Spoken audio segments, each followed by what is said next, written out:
What's come for Oklahoma State football in 2024 season, and how can it be fixed? STILLWATER. For most college football teams, an open week arrives with optimism. It's an opportunity to let bodies rest and heal, a chance for a brief mental reset. But for Oklahoma State, the second bye week of the season feels like it's only prolonging the inevitable. With 2 games left, the Cowboys are just playing out the string, hoping for a win somewhere along the line, whether at home against Texas Tech on Saturday or at Colorado on November 29. But the previous 7 weeks suggest that's a long shot. The Cowboys are on a direct path for the worst season in Coach Mike Gundy's 20 years. But how did they get here?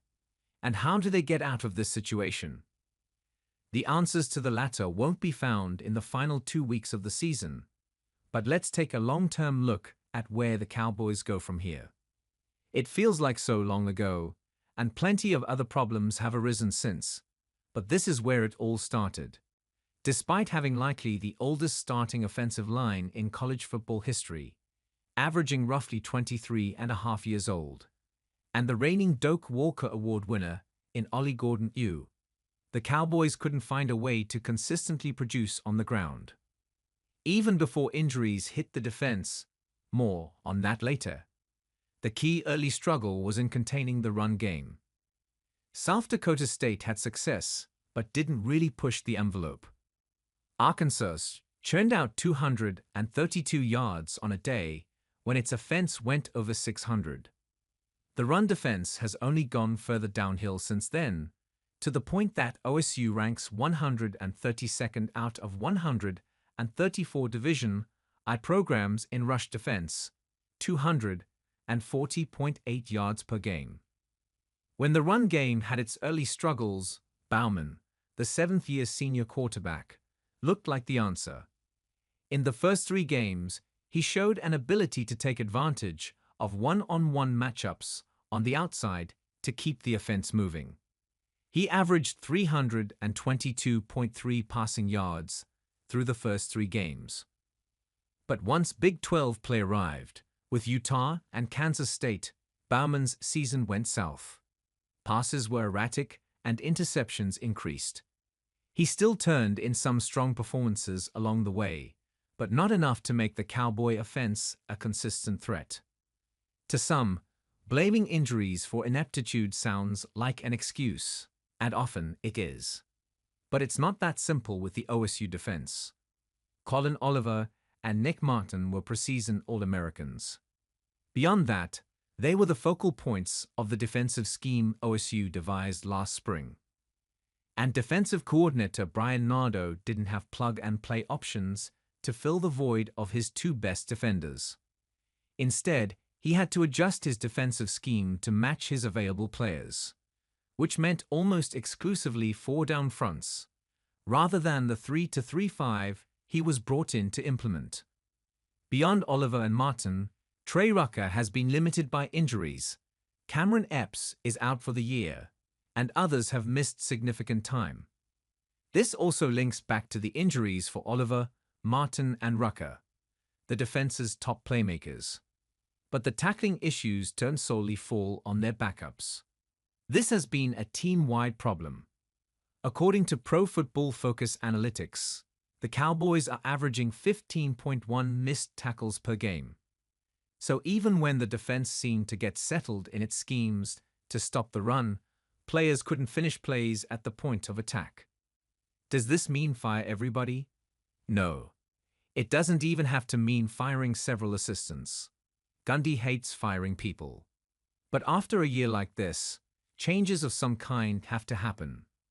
Reorganizing the staff, bringing in new blood, getting new ideas. An NC a rule change removed staff limits in terms of on-field coaches, which is how OSU hired Sean Snyder to help with special teams late last summer. Other moves like that could be on the horizon, or it could be more traditional staff turnover. But whatever Gundy decides to do, he needs to move faster than usual. In the past, Gundy's staff changes have come in January. With the transfer portal and National Signing Day in the first week of December, moving quickly to set the staff before determining what the roster will look like is imperative. Nardo was hired specifically because of Gundy's desire to run the 3-3-5. But after one adequate year, the staff decided it needed to improve the pass rush. That involved using Oliver as an edge rusher more frequently than a linebacker. And when he got hurt, they shifted to a 4-2-5 base defense.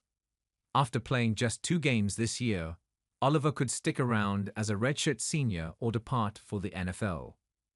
Either way, the Cowboys need to decide which defense they want to run. Nardo had been running the 3-3-5 for roughly a decade before coming to Stillwater, and his expertise in that defense was what landed him the job. Gundy had long coveted that scheme. But how does he feel now? With a core group of offensive linemen who were recruited to OSU in the 2019 class and have remained with the program all the way through: Joe Mikulski, Cole Birmingham, Preston Wilson, Jake Springfield, and Taylor Maturko, the Cowboys' offensive line depth chart hasn't had many openings for young players to break through. Austin Kowecki and Noah McKinney got some experience this year, but overall, the Cowboys are set to lose 6 players out of the 2 deep and return just one with starting experience: Isaiah Glass, who became the starting left tackle after Dalton Cooper was injured. So the Cowboys will go from one of the most experienced offensive lines ever to one that is almost entirely first-year starters. Developing that group and adding to it from the portal will be crucial in the offseason. The majority of the issues that led to the defensive changes last offseason were generated by a lack of pass rush in 2023. The pressure hasn't improved this year, and the group is set to lose 3 starters and 1 heavily used backup. So both reloading the depth chart and regenerating the pass rush will be the top of the list of offseason needs for the defensive staff. If the looming NCAA antitrust settlement gets approved and the 105 scholarship roster limit is enacted for 2025, every program is going to have a lot of tough roster decisions to make. But for now, that's only theoretical. So looking at the OSU roster, 20 players are set to exhaust their eligibility after this season. And there will always be some departures via the transfer portal. The high school recruiting class has 15 commitments and won't grow much more, so any significant additions that will be made to improve the roster will have to come through the portal. The Cowboys could use some veteran experience on the offensive and defensive lines to replace the super seniors they're set to lose.